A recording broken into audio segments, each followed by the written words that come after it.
حضرت علی علیہ السلام ایک بار گھر تشریف لائے تو حضرت فاطمہ رضی اللہ عنہا نے کہا، میں نے یہ سوت کاتا ہے، آپ اسے بازار لے جائیں اور بیچ کر آٹا لے آئیں تاکہ حسن و حسین علیہ السلام کو روٹی کھلاؤں۔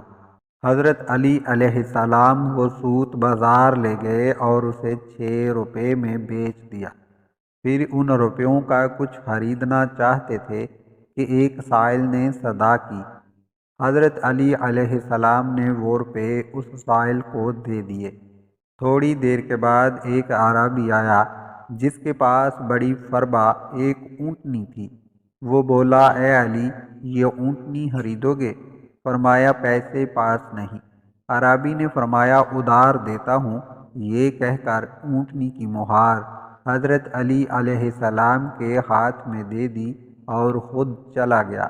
اتنے میں ایک دوسرا اعرابی نمودار ہوا اور کہا، اے علی، اونٹنی دیتے ہو؟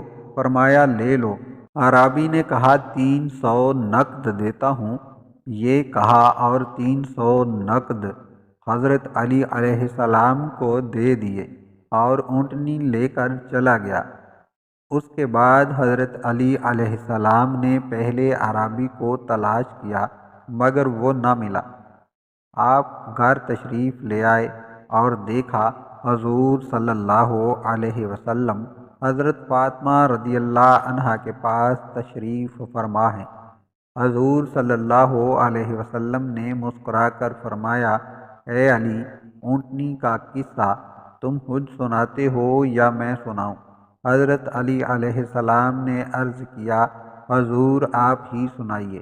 فرمایا، پہلا اعرابی جبرائیل تھا اور دوسرا اعرابی اسرافیل تھا، اور اونٹنی جنت کی وہ اونٹنی تھی جس پر جنت میں فاطمہ سوار ہوگی۔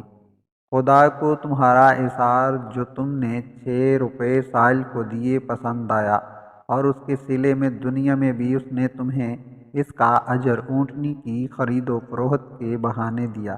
ناظرین، ویڈیو اچھی لگے تو لائک ضرور کر دیں۔